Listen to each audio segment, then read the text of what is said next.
Welcome back to our 1+1 series at the Elm Church. Again, please use these series to talk about with your church, discuss with other people, so this way community can be built within your neighborhood, especially here for us, it'll be in Elmhurst.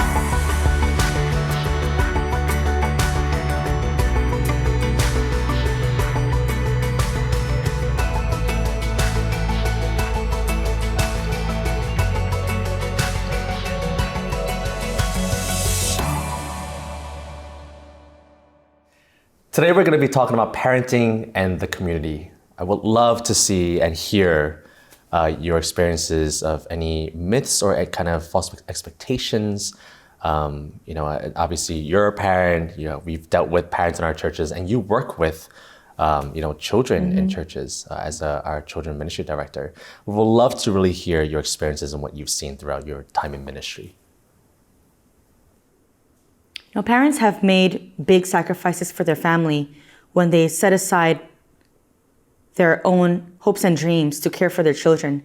To make the decision to say, I'm going to be a stay-at-home mom or a stay-at-home dad means, they're setting aside all the studies that they have gone through, the college payments, the tuition, and the things that they really wanted to pursue. They've set all that aside to put in a lot of attention and care to rearing their children up, to be God-fearing individuals. And, I feel like as a community, we need to elevate these parents and make sure that they know their worth and value in this space. They bring so much to the table in the way that they care for their children, the way they model hospitality when they welcome those on the outside realm. They welcome them in to prepare a space for for others to share their inner thoughts and to be vulnerable. They're creating that space, and I feel that we should bring attention to that. Like, these are the kind of parents that we want when they model their behavior to be hospitable and caring in the community. There's so much value in doing so. I mean, Stanley, I've also seen parents who want to be stay-at-home. What would you say to people who do that? But I guess also, because I feel like I've seen that happen and then they don't come to church anymore. Have you seen that? Or because I know there are some who was like, oh, I want to be a stay-at-home mom or dad because I want to serve God this way. But what is it about that might hurt community within where you've been serving before? Have you ever seen that? How does that affect? Or have you seen things like that affect how we build community? I feel like when stay-at-home parents isolate themselves, they're saying, this is my responsibility to carry by myself. Yes. Because I have made this decision to have children. I have made this decision to stay at home to care for my children. This is my main job now, so I need to do it well. Not we, the community, need to do it well. Yeah. Just even passing off your newborn child to someone else. I've heard from parents of them saying, I feel bad of putting, it doesn't free them up. In fact, it burdens others when they have to carry my child. Why do that when I have 2 arms myself? I can do that myself. I feel like when they do that, they're isolating themselves and they're not allowing others in to help share that burden. And to be honest, I think even when I've seen parents do that with me, I'm like, oh, I get to share that with you because I do care. So I would love to be a part of that as well. Granted, I think if I was a parent, I don't know you, then don't touch my child. But we're doing community together. Obviously, yes, I would love to be a part of that. I think something that Arthur brought up in the last series, last video, where he said that so many of the things that we struggle with as individuals predate marriage and therefore parenting. And so it makes sense that if you remove yourself from community as a parent, just because you have kids to take care of, those issues don't go away. If anything, those kids are going to bring that out more, right? They're going to be the catalyst that brings out some of that past trauma or some of those past challenges. And now you're in a silo because you've told yourself, well, my family is a silo. I have to just take care of my kids. I have to be removed. And what happens there? You need community even more now because you have these daily catalysts that tell you you've got issues or, there are challenges or, there are things to deal with. And the kids don't know any better. They're just going to bring that out all the time. And so parents definitely need community to address that. Parents of a child represent two of many different personalities, and they can only bring out that certain side of a child. But in the community, when there are many different personalities around, whether they're your preference or they're not, whether you're more drawn to a certain personality or not, or the other, it gives the children opportunity to get to know another personality and see where their weaknesses and strengths might be. And it just gives them more exposure to see how am I going to behave or act or speak with this person who's come from this background, who talks in this certain way, who looks a certain way. And those are things that parents can't provide for their children. They can't always keep their children in a bubble. And, and I feel like the community, if it's a healthy one, it gives the children a safe space, a safe environment to grow in that way, to fall and make mistakes, to say things that are inappropriate, but to be treated with grace and to be forgiven and to understand that the child is just simply growing and making those mistakes. Yeah. Even like the aspect of like discovering gifts for children. Like as a parent, I feel like the best we can do is just give them a platform of love and that they know that they're loved and cherished. But in terms of like developing themselves as individuals, that discovery, it's so encouraged by a wider community. I think about even my own daughter, my youngest one. I remember one time Lester was like, "Dave, that's me." And I looked at my daughter and went, "Oh my gosh, that's you. I'm fathering a baby Lester." And it just it clicked so much for me. And then I knew what I was parenting. What? Like who I was parenting. It just made sense. And I knew that it made so much sense for me in that I knew how to like parent her now. Like that discovery of like my child's gift set was made possible by someone else speaking into that. If that was just left for me and Sonia to discover, Izzy's gift set, we probably wouldn't have stumbled on that. But it took someone else from the community to say, "Hey, I think your daughter's gift set is this. She reminds me of me in these ways." And then for me to kind of look at that and then process it and go, "Actually, you're right. I see it." Like in conflict situations, she does this. In situations where she's, relaxed, she does this. When she's happy, she does this. This is who she is. Or at least it's a big part of who she is. Now I know how to like encourage her. But the way that we do community now with parents just kind of being siloed, all of that discovery and development of personality somehow is supposed to happen within this limited set of parents when it should be happening within a community. Yeah, absolutely. One of the false expectations for parents is that they need to keep their children under control.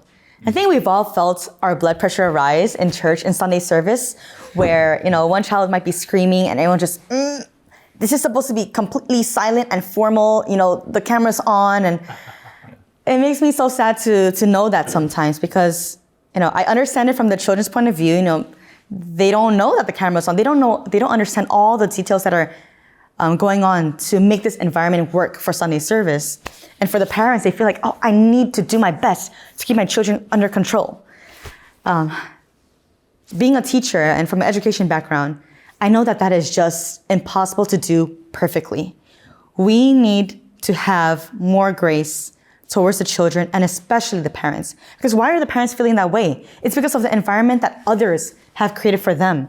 Others have maybe given, a bitter glance, or others might have made them feel uncomfortable, or maybe even themselves. They're just really harsh on themselves. Why can't I control my child? But the reality is you can't. They just need to be themselves. It's not always just, everything falling upon the parent and they're that way because of the parent. Too many times people put so much blame on parents and how they have raised their children. Certainly there are things that we can do to encourage a particular kind of behavior, but that can't work out perfectly every single time. Not every single lesson that you teach will be 100% absorbed, So I think one of the false expectations that we need to address is, what are we doing to put blame on the parents, and how can we stop doing that? How can we show more grace towards parents? What can we say? What are the actions that we can show to parents, to the parents in our community? And if we can speak to that more, in leadership, as a person in the congregation, if we can speak to them more and have that conversation, I think our blood pressure will drop a little bit, and we can feel a little bit more relaxed. We can feel more at home. We can feel more like family, just understanding, that certain children just need their space. Certain children just need to make some noise. Certain children need to stay in their corner and just calm down and be by themselves and not be hugged and greeted by every single individual in the room. Every child is so different. They learn in different ways, just as the way we do. We all learn in different ways because our personalities are unique. And we all bring a special part to this, to create this kind of dynamic in the church.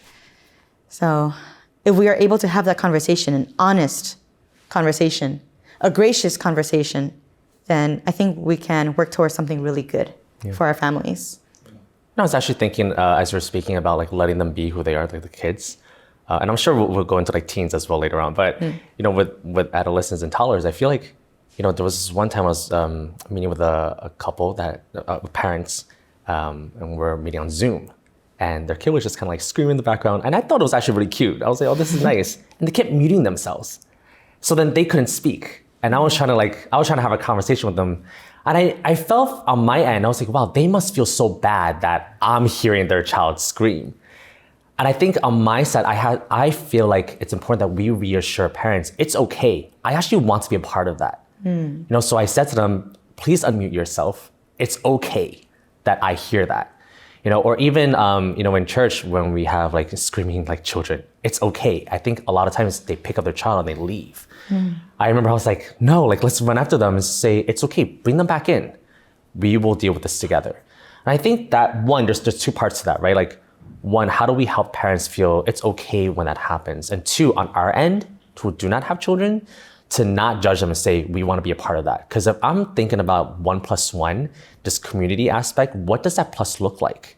It means I'm going to be a part of your life. So when your child is screaming or when they're pooping somewhere, it's okay. I will help you. So I think on our end, who are not parents, we need to change our mindset and think of how do we live with our brothers and sisters who are struggling with this. It's tough. I cannot imagine having like a child that's screaming or like running around touching things. One, it's okay. It happens. I mean, I can't imagine what you guys were like when you were kids. But two, also to just reassure them, it's okay. Bring your kid back in and we'll deal with this together. Please unmute yourself. It's okay. Don't feel bad for me. I would like to be in community with you. The 1+1 to me means encompassing all the different flaws that we have, the ugliness of it, the screaming, the shrieking that we will hear. Sometimes I think about how our generation might feel ashamed to cry in front of others. I still struggle with that. Like, I'm not super able to cry in front of friends. Like, I always, in my mind, I'm trying to keep it in. I think for parents, it might be the same. They might want to hide certain emotions of their children because they don't want to distract others. So if we are, in our generation, we're trying to promote transparency or just being free to express what's on our mind in order to develop that healthy feeling of community, how do we apply that to the parents who are trying to keep their children from feeling angry or feeling sad or feeling very excited that they're shrieking? Right? How do we apply that emotional transparency and that vulnerability with our families? And that's the and part, right? The plus part. The 1+1 is two, like it's us or parents and us, whatever it is. But how do you bring them together? That emotional, you're talking about right now, like the emotional support, like that's the and, the plus part. I think that's so important, to be a part of their lives and say, we want to be a part of this with you. And also on parents' side, like, to not feel like, oh, you have to disappear, you have to do this alone.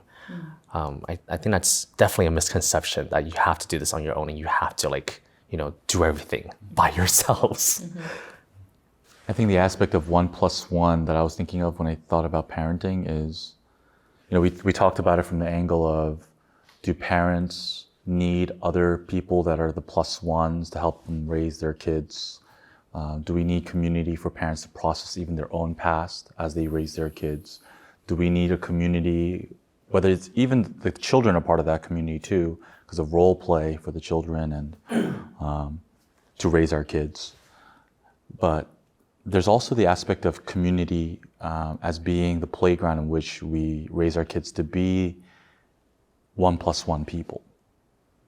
You know, like how do we teach our children to be hospitable in their lives, to become adults that value community formation, if we're removing them from community formation in their childhood. You know, like parents have to expose their children to what it's like to open up their homes and invite a larger community in, or to be part of that life of sharing space and meals and food. But like that parents have to be thinking, my children need to be a part of that so that they will grow up to value that. Because it's not going to happen automatically in their adult life. You know, what was it like to, host? What was it like to show up to someone else's home and help them host? That investment in children is such an important thing for us as parents, so that our children will be the 1+1 people when they reach adulthood. I think that's what was like really exciting for me when I thought about moving to Elmhurst and being part of Elm Church. It's that I knew that I would be part of a community that was teaching that, and my kids would learn that as we did it. You know, like in Flushing, everything was just kind of siloed, but in Elmhurst, everything feels so tight. There's a thick sense of neighborhood, and I knew that if our kids were doing life here, that one, they wouldn't be stuck within a box to fit and to mold into something that is very simplistic, because there's diversity here. They could be their own person, but even while celebrating their own unique personality in this context of diversity, they would learn through our church how to employ that diversity for the sake of building community as they open up their homes and their lives. And right now, like my kids take after me. I'm the imposter extrovert, right? Literally an introvert that can sometimes, function as an extrovert. My kids take up after me in that way. I remember when we first arrived, my kids were so shy. I don't know, Lester, if you remember that. They were so shy. They would never say hello. They just they needed to hide themselves, their faces. And that was even, when they were 2 or 3 years old. But through the opening up of our homes, visiting other people in their homes, now they take up conversations even with people they've just met for the first time. Like this past Sunday, there was a few couples that stayed at our home till 12 midnight. And it was really such a joy to watch them have these long conversations with a sister that they had just met for the first time. And I just sat there and I was watching them going, this is all the benefit of life in community. They're learning to do this, to open up their homes and to connect with strangers, to be hospitable. That's an exercise, and how important is that for us as parents to raise children who will be that kind of adult, who does community? You can't teach that unless you're doing community with your kids that is broader than your family.